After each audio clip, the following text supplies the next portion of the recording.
Hello বন্ধুরা, কেমন আছো তোমরা সবাই? আশা করছি তোমরা সবাই অনেক ভালো আছো। কুটুম্বিদের ব্লগিং চ্যানেলে তোমাদের সকলকে জানাই স্বাগত। আজকে আমাদের এলাকাতে এত পরিমাণে বৃষ্টি হচ্ছিল যে সে আর কি বলবো। তো তাই ভাবলাম যে এই বৃষ্টির মধ্যে খুব মন করছিল কচুরি খাওয়ার জন্য। তাই ভাবলাম যে যদি এই কচুরিগুলোকে বাড়িতে বানিয়ে তাহলে কীরকম হয়। কিন্তু বাড়ির যখন রান্নাঘরে আমি গেলাম তখন দেখলাম যে সেরকম টাইপের কোনো উপকরণ নেই আমার কাছে, কয়েকটি মাত্র ছাড়া। তাই ভাবলাম যে আজকে যদি এই সামান্য কিছু উপকরণ দিয়ে তৈরি করে নিতে পারি একদমই চট জলদি কচুরি, তাহলে কীরকম হয়।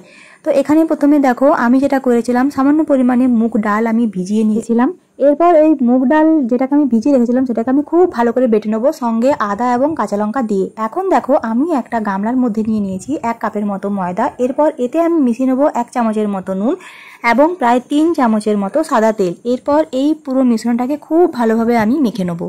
একটা সফট ডো তৈরি করার পর আমি এখন এটাতে যেটা করবো, একটা বাটি ঢাকা দিয়ে রেখে নেবো। তো চলো এখন পুরটা তৈরি করে নিই। এখানে দেখতে পাচ্ছ কড়াই আমি দিয়ে নিয়েছি 1 চামচের মতো নুন, 1 চামচের মতো হলুদ এবং 1 চামচের মতো ধনে জিরে গুঁড়ো।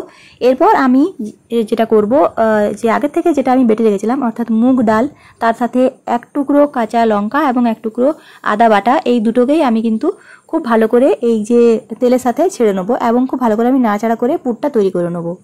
মুগ ডাল যদি সেদ্ধ করা থাকে তাহলেও তোমরা সেটা দিতে পারো। আমার কাছে যেহেতু সেদ্ধ করা ছিল না তাই জন্য আমি যেটা করেছি, মুগ ডালটাকে মানে কাঁচা মুগ ডালটাকে আমি কিন্তু জলে ভিজিয়ে রেখে দিয়েছিলাম। এরপর সেই ভেজানো মুগ ডালটাকে আমি কিন্তু খুব ভালো করে শিলনোড়াতে বেটে নিয়েছিলাম।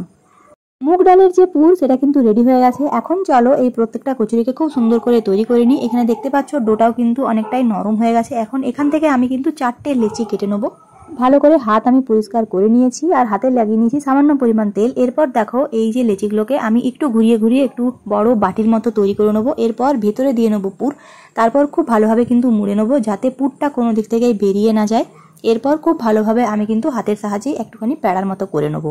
একটা কচুরি রেডি হয়ে গেছে। তো বাকিগুলোকে আমি কিন্তু এইভাবেই খুব ভালোভাবে তৈরি করে নেবো। এখন দেখো কড়াইয়ে আমি দিয়ে নিয়েছি ঘি এবং এইগুলোকে আমি ঘিতে খুব ভালোভাবে ভেজে নেবো। তোমরা চাইলে কিন্তু সাদা তেলেও ভাজতে পারো, সাদা তেলে ভাজলেও কিন্তু স্বাদও খুব সুন্দর হয়। তবে আমি এই সমস্ত কিছু রান্না করি ঘিয়ে। আর এই ঘিয়ে যেহেতু আমি আগে থেকে একটা কিছু কাজ করেছিলাম তাই জন্য দেখতেই পাচ্ছ এই ঘিয়ের মধ্যে এই যে কিছুটা লাল লাল এরকম টাইপের বুটি হয়ে গেছে। কচুরিগুলোকে খুব ভালোভাবে লাল করে ভাজার পর এখন দেখতেই পাচ্ছ কচুরিগুলো দেখতে কিন্তু কিছুটা এরকম টাইপের হয়েছে।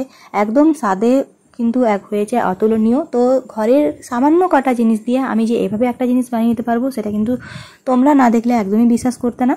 তো আজকের আমার এই ভিডিওটা তোমাদের কেমন লাগলো অবশ্যই কিন্তু কমেন্টে জানিও। ভিডিওটা ভালো লাগে থাকলে চ্যানেলটাকে লাইক সাবস্ক্রাইব শেয়ার করতে একদম ভুলো না। সবাই খুব ভালো থেকো, সুস্থ থেকো। খুব তাড়াতাড়ি দেখা হচ্ছে তোমার সাথে একটা পরের ভিডিও নিয়ে। আর তোমরা অবশ্যই কিন্তু এটা বাড়িতে একবার ট্রাই করে দেখো, খুবই মজাদার কিন্তু খেতে হয়েছিল এই মুগ ডালের কচুরি।